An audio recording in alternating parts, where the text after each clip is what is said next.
Bienvenidos, estimados estudiantes. El día de hoy hablaremos sobre el pasado simple. ¿Para qué utilizamos el pasado simple? Para hablar de acciones que tomaron lugar en el pasado. Por ejemplo, he got up, paid the bill, and left. También lo utilizamos para hablar de estados continuos en algún tiempo, pero que ahora ya están finalizados. Es decir, I went to school in Scotland. Yo fui a la escuela en Escocia.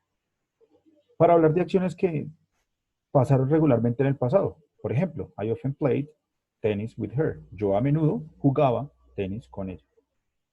Tenemos tres tipos de oraciones: afirmativa, negativa e interrogativa. Para iniciar vamos a hablar de los verbos regulares. Los verbos regulares son aquellos a los cuales le sumamos ed, como está en el ejemplo. Aquí está, hay el verbo work, le sumamos ed y ahí nos determina que está en pasado. Solamente este ed se suma en la oración afirmativa. Para la oración negativa, para la pregunta o interrogativa, tenemos el auxiliar did. Como lo dije anteriormente, en este caso, en la oración negativa, tenemos el auxiliar did, al cual le sumamos la negación, y al hacer la contracción queda didn't. Nótese que en este caso el verbo work ya no va con ed, ya va en forma base. ¿Por qué? Porque tenemos el auxiliar, que es el cual nos determina que la oración está en pasado y en negativo. Forma interrogativa, tenemos, si no hay una WH question, lo primero que va es el auxiliar did, luego un sujeto, luego el verbo en forma base, como ya lo dije, y un complemento si es necesario.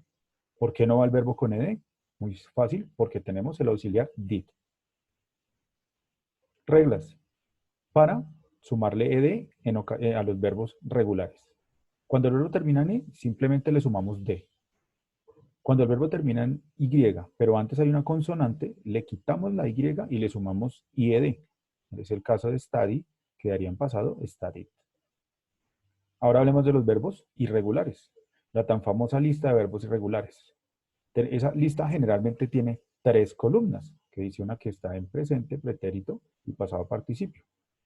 Aquí, en este tiempo, vamos a utilizar la que dice pretérito o pasado. En este caso, escogí el verbo speak.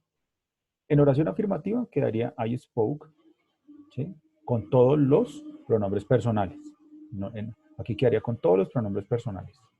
Para la oración negativa sucede lo mismo que con los verbos regulares. Tenemos el auxiliar did, es decir, que el verbo ya queda de forma base. Tenemos I didn't speak, como lo vemos en el ejemplo, you didn't speak.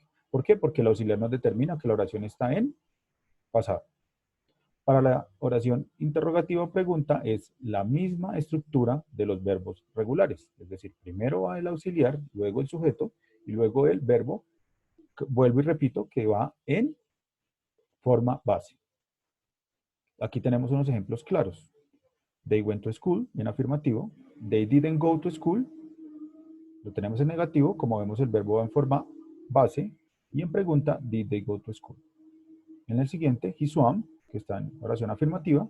He didn't swim, oración negativa. Did he swim, en interrogativa. O con la WH question, where did he swim. Aquí tenemos algunas keywords que se utilizan en el pasado simple. Yesterday, ayer, last week, semana pasada, last night, anoche. 2 days ago, hace 2 días. On Saturday, el sábado. Last weekend, el fin de semana pasado, etc. Ahora, vemos la imagen. La pregunta es, what did they do yesterday? Y la respuesta es, they ate an ice cream. What did they do last week? Otra pregunta. Y las respuestas son, he built a house, she bought a car, he drove a car, they cooked a cake, he painted the wall. Los invitamos a repasar y a poner en práctica estos ejercicios utilizando nuestros libros, guías. Les mando un abrazo